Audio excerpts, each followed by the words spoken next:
Hello everyone, मैं हूं जयेश राजगुरु और स्वागत है आप सभी का इस नए इंटरेस्टिंग यूट्यूब वीडियो में। दोस्तों, हम पढ़ रहे हैं 12th स्टैंडर्ड का OCM न्यू सिलेबस। आज हम पढ़ने वाले हैं chapter number 2 functions of management. जी हाँ दोस्तों, पिछले वीडियो में हमने देखा था meaning, definition and importance of planning. आज हम आगे बढ़ने वाले हैं फंक्शंस ऑफ मैनेजमेंट के ही अंदर एक और नए फंक्शन के साथ। तो चलिए दोस्तों, before we start let us have a quick recap of अब तक हमने क्या क्या पढ़ा है इस चैप्टर के अंदर। दोस्तों, हमने देखा सबसे पहले L.A. एलन ने कहा management is what manager does. साथ ही साथ हमने ये भी देखा कि हेनरी फेयोल ने बहुत इंपॉर्टेंट लाइंस कही, to manage is to forecast, it is to plan, to organise, to command and to control. जी हाँ दोस्तों, हेनरी फेयोल के ये शब्द हमें बहुत कुछ समझाते हैं कि किस तरह से दूरदृष्टि होनी चाहिए, किस तरह से एक प्रॉपर प्लानिंग होनी चाहिए। ऑर्गेनाइज्ड चीज़ें अगर हों तभी हम कमांड कर सकते हैं, कंट्रोल कर सकते हैं ऑर्गेनाइजेशन को और सफलता की सीढ़ियां चढ़ सकते हैं। तो इट इज़ वेरी इंपॉर्टेंट कि हम हर फंक्शन ऑफ मैनेजमेंट को बारीकी से समझें और इसीलिए आज हम शुरू करने वाले हैं with the next function of management, that is organising. जी हाँ दोस्तों, हमने देखा पहले प्लानिंग। अगर आपने प्लानिंग का वीडियो अभी तक नहीं देखा तो जरूर आई बटन पे क्लिक करके प्लानिंग का इंपॉर्टेंस वाला वीडियो जरूर देखिए। आज के इस वीडियो में हम बात करेंगे about organizing function of management. चलिए दोस्तों शुरू करते हैं। हमने देखे थे कुल मिलाकर के लुथर गुलिक के 6 functions of management: planning, organizing, staffing, directing, coordination और कंट्रोलिंग। आज हम पढ़ने वाले हैं ऑर्गेनाइजिंग। जी हाँ दोस्तों, ऑर्गेनाइजिंग यानी चीजों को संगठित करना, ये अनुमान लगाना कि हमें प्लानिंग करने के बाद क्या क्या चीजें लगने वाली हैं, फिर वो मैन हो, मशीन्स हो, मेथड हो।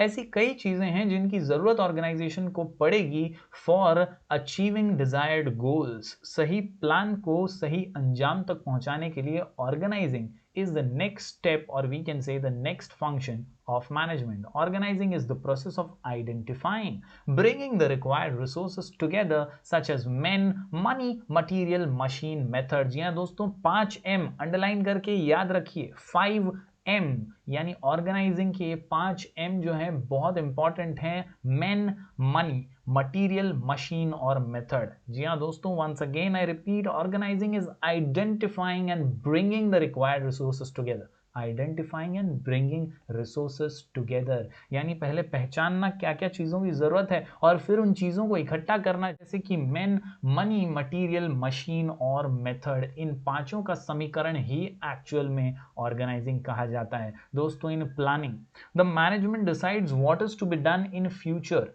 whereas organizing function decides the way and means to achieve what has been planned। यानी प्लानिंग में हम फ्यूचर के बारे में एक पाथ डिसाइड करते हैं, लेकिन ऑर्गेनाइजिंग के अंदर हम रिसोर्सेस को इकट्ठा करके पाथ पर चलने का रास्ता खोजने की कोशिश करते हैं। यानी ऑर्गेनाइजिंग में basically we decide the ways and means to achieve what has been plan. जो प्लान कर दिया गया है उस पर एग्जीक्यूशन कैसे करना है, उसके लिए क्या क्या रिसोर्सेस लगेंगे, उन्हें इकट्ठा करने की जद्दोजहद हम यहां पर करते हैं। This function is important for execution of the plans which have been prepared by the top level management people.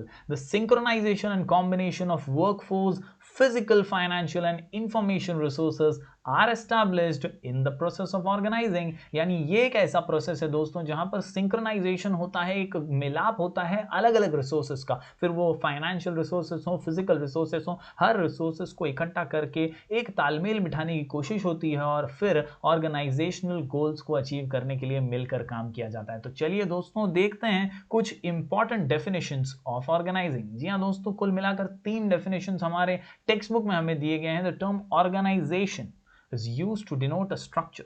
It is a unit or a group of people who come together to achieve common goal, whereas organizing, हमने देखा organisation एक structure है, तो organizing क्या है? It is a process and a function under the organization. ये organization एक company की तरह हम देख सकते हैं, लेकिन ऑर्गेनाइजेशन के अंदर होता है ऑर्गेनाइजिंग, जहां पर रिसोर्सेस को हम इकट्ठा करते हैं हमारे गोल्स को अचीव करने के लिए। जो प्लान किया है उसे एक्शन तक पहुंचाने के लिए। Some of the definitions are as follows. दोस्तों, सबसे पहले मूनी एंड रेली का डेफिनेशन है, organisation is the form of every human association for the attainment of a common purpose. यानी ऑर्गेनाइजेशन जो है वो एक नॉर्मल एसोसिएशन की तरह हो सकता है जहां पे कॉमन पर्पस के लिए लोग काम करते हैं, कॉमन पर्पस को अचीव करने के लिए लोग काम करते हैं। उसी जगह पे हेरोल्ड कून्स और ओडोनेल कहते हैं organisation involves the grouping of activities necessary to accomplish the plans. जी हाँ दोस्तों, वर्ड बहुत इंपॉर्टेंट और बहुत आसान कर देगा, इसे अंडरलाइन कीजिए। ग्रुपिंग ऑफ एक्टिविटीज में फिर एक बार दोहरा दूं, ग्रुपिंग ऑफ एक्टिविटीज। जी हाँ दोस्तों, हेरोल्ड कून्स और ओडोनेल ये कहते हैं organising is nothing but grouping of activities. Why? Because it is necessary to accomplish our goals and plans, the assignment of these activities to appropriate departments and the provision of authority, delegation and coordination, यही होता है organising.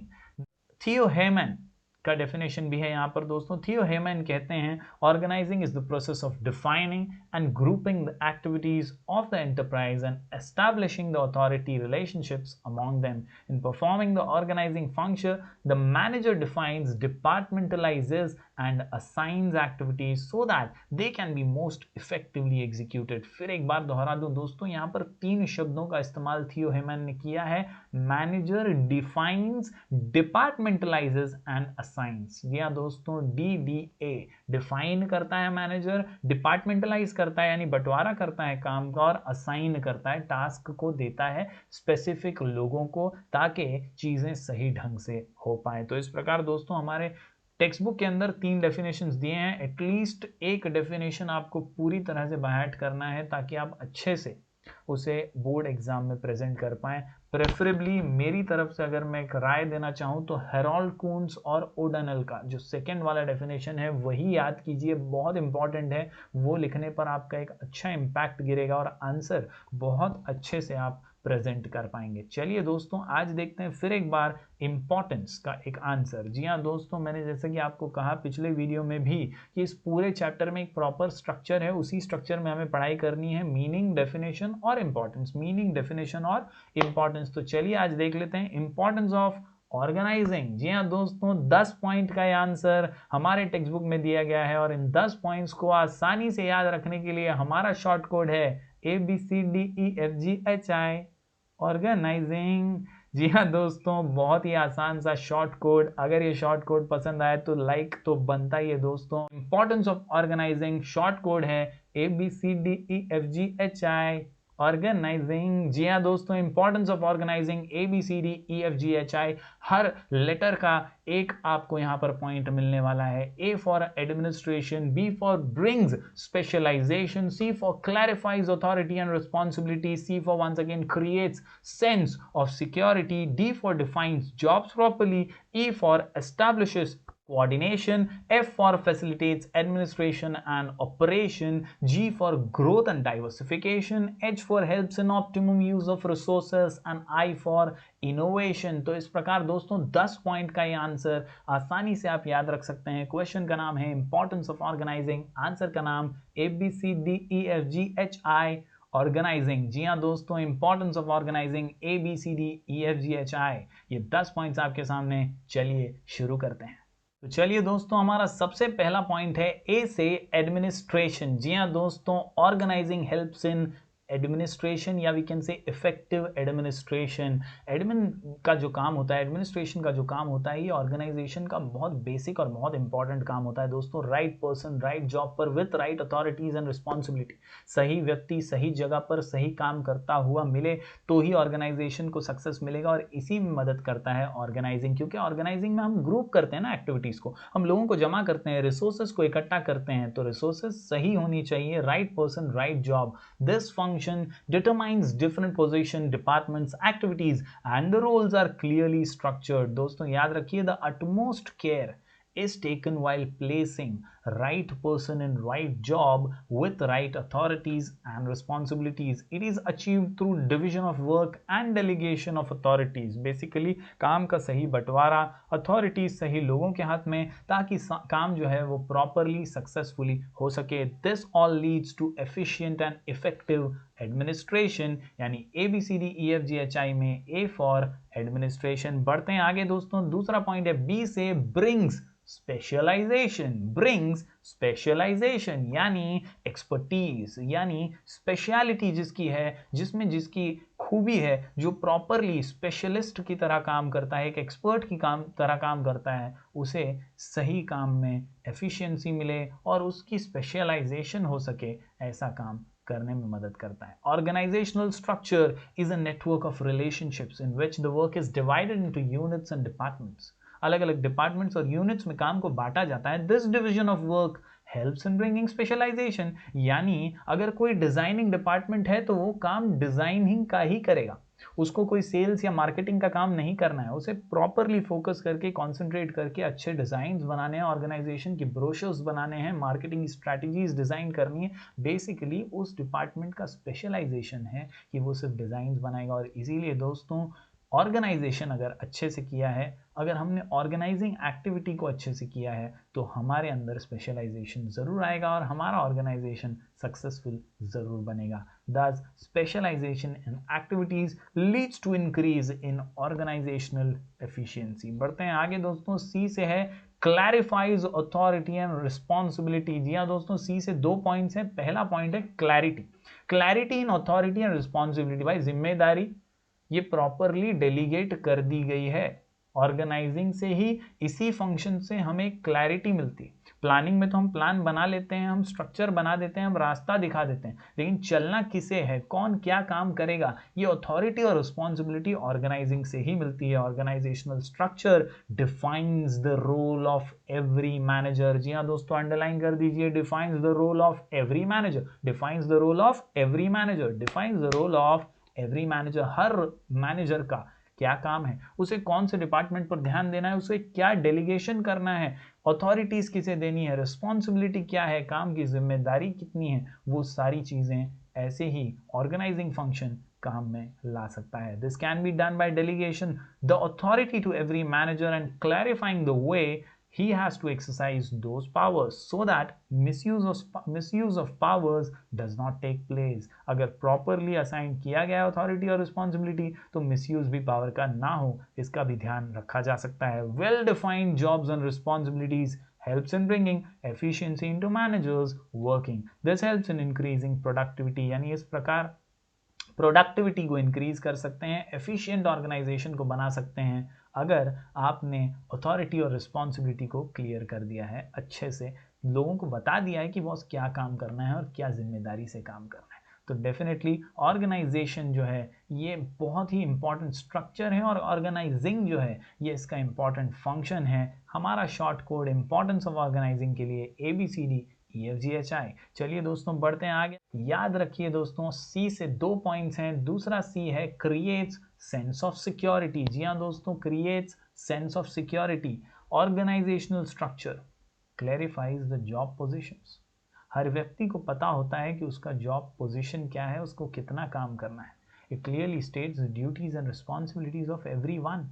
जब हम resources को इकट्ठा करते हैं, काम को डेलीगेट करते हैं, तभी ही हर किसी के साथ एक clear cut to cut relation बनाकर उससे बात करते हैं कि बॉस तेरा काम इतना है, तुझे इतने टाइम में ये काम कंप्लीट करना है। तो यहाँ पर जो है एक सेंस ऑफ सिक्योरिटी भी रहती है। Everyone can work accordingly.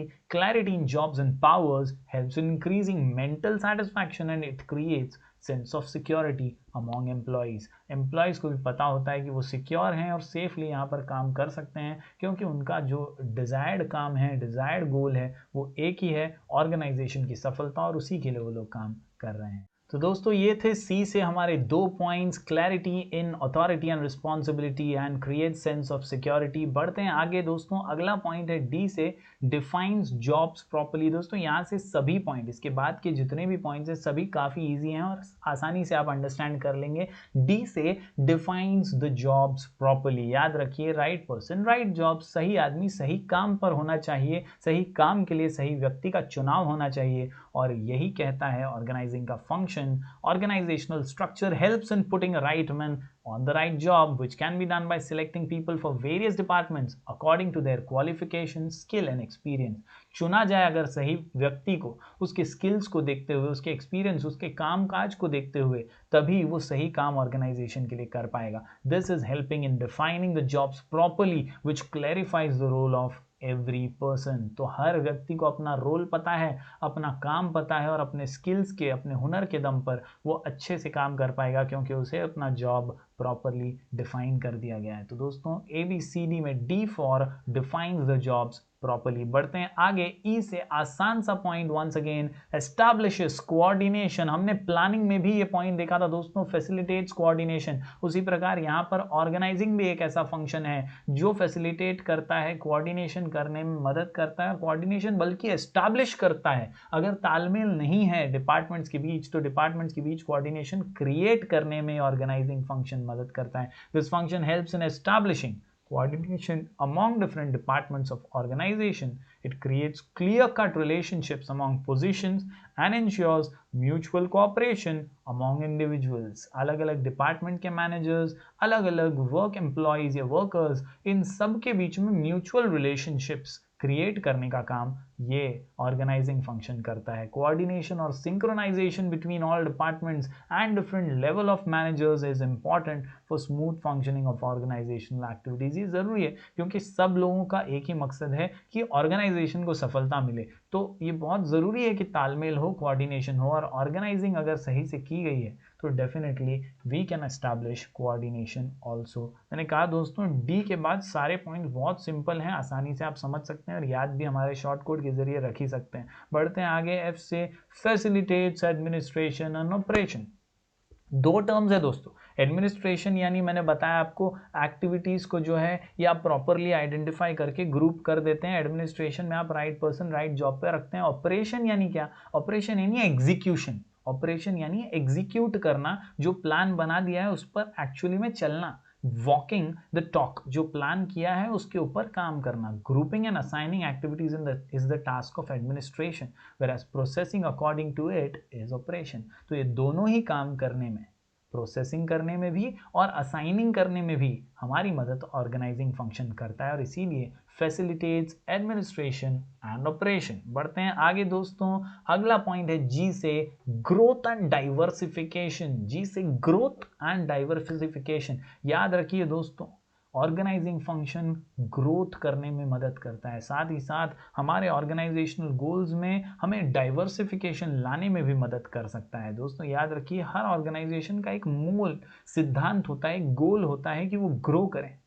किसी को भी स्टैटिक रहना पसंद नहीं है, हर किसी को आगे बढ़ना है, हर किसी को ग्रो करना है। ऑर्गेनाइजेशन में भी ये बहुत इंपॉर्टेंट मकसद होता है, गोल होता है कि वो ग्रो करे। साथ ही साथ अगर डाइवर्सिफिकेशन आए, अलग अलग फील्ड में वो जा सकें, अलग अलग क्षेत्र में तरक्की कर सकें, तो सोने पे सुहागा। और इसीलिए organizing function helps in growth and diversification. The growth of every organization depends on its smooth and efficient functioning. Clearly defines roles and responsibility, coordination among all levels of management, personnel, and use of appropriate control techniques bring efficiency at workplace, and organization grows well. This is possible only when the organization structure is well defined. अगर organising सही से होगी तो तरक्की, diversification definitely होगा। बढ़ते हैं आगे दोस्तों, हमारा अगला पॉइंट काफी सिंपल सा, H for helps in optimum use of resources. ये पॉइंट भी हम प्लानिंग में पढ़ चुके हैं दोस्तों, सिमिलर पॉइंट है। रिसोर्सेज का वेस्टेज नहीं होना चाहिए, उनका इस्तेमाल प्रॉपर होना चाहिए, ऑप्टिमम यूटिलाइजेशन ऑफ रिसोर्सेज। याद रखिए दोस्तों, this function provides different jobs to different employ according to the job specification. सही व्यक्ति को सही काम दिया गया है, उसे सही रिसोर्सेज एलोकेट किए गए हैं। ये ध्यान रखना बहुत जरूरी है कि रिसोर्सेज का सही इस्तेमाल हो रहा है, उसका कोई वेस्टेज नहीं हो रहा। Due to this specialization of work is possible, and thus right workforce utilizes other resources at its optimum level so that desired results are achieved with in defined period. यानी अगर हमने सही व्यक्ति को सही जगह पर रखा है काम करने के लिए, तो डेफिनेटली वो रिसोर्सेज का अच्छा यूटिलाइजेशन करेगा और वेस्टेज को अवॉइड करेगा। बढ़ते हैं हमारे आखिरी पॉइंट की ओर दोस्तों। हमारा आखिरी पॉइंट है इनोवेशन, आई फॉर इनोवेशन। जी हाँ दोस्तों, organizing gives scope for innovation. Once again दोस्तों, सिमिलर पॉइंट है, प्लानिंग में हमने पढ़ा था प्रोमोट्स इनोवेटिव आइडियाज, और यहां पर ऑर्गेनाइजिंग के अंदर हम पढ़ रहे हैं स्कोप फॉर इनोवेशन। याद रखिए दोस्तों, organizing function clears the roles and activities to be performed. Organizing से पता चल जाता है किसको क्या करना है, किसको किस राह पर चलना है। Employees can work by using their new ideas. Employees को अगर पता है मुझे ये काम करना है तो किस तरह से वो और अच्छा कर सकता है ये वो अपने आप तय कर सकता है. This provides enough space to the manager to develop talent and flourish the knowledge. The scope for innovation into adopting new changes in methods of work is possible only and only through a set of organizational structure. अगर organising proper नहीं है तो innovative ideas को कभी एक scope नहीं मिलेगा, कभी प्रमोशन नहीं मिलेगा. तो ये बहुत ज़रूरी है कि फंक्शंस ऑफ मैनेजमेंट में ऑर्गेनाइजिंग ये स्कोप प्रोवाइड करे और इनोवेशन या इनोवेटिव आइडियाज़ को आगे लेकर आए. तो दोस्तों इस प्रकार हमने पढ़ लिए हैं 10 पॉइंट्स. जी हाँ दोस्तों, इंपॉर्टेंस ऑफ ऑर्गेनाइजिंग, आंसर का नाम ABCDEFGHI ऑर्गेनाइजिंग. जी हाँ दोस्तों, ऑर्गेनाइजिंग के ये 10 पॉइंट्स आसानी से आप याद रख सकते हैं with this short code ABCDEFGHI. Her word बहुत क्लियरली एक्सप्लेन्ड है, बहुत इजीली आप यहाँ पर पढ़ सकते हैं और याद भी रख सकते हैं समझ कर. तो दोस्तों इस वीडियो को ज़्यादा से ज़्यादा लाइक कीजिए और शेयर कीजिए ताकि सभी इसे आसानी से समझ सकें और इस कॉन्सेप्ट को याद रख सकें. चलिए दोस्तों, मिलेंगे अगले वीडियो में कुछ और मज़ेदार आंसर के साथ. तब तक के लिए बने रहिए हमारे चैनल पर. Do like, share and subscribe. Stay connected with me. Thanks and regards.